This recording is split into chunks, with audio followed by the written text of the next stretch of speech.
Ladies and gentlemen, welcome to the channel. If you are looking to reverse a payment that you are doing on your Capitec app, I'm going to show you exactly how to do that. So let's jump straight in.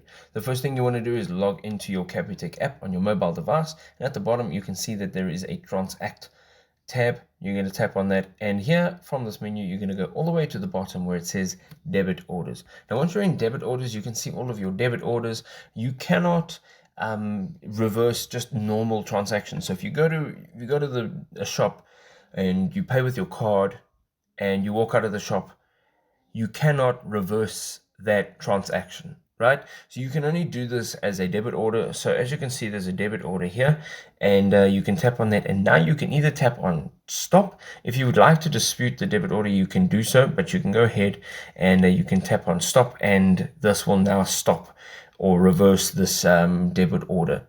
I hope this was helpful. If it was, drop us a like. We'll see you next time. Cheers.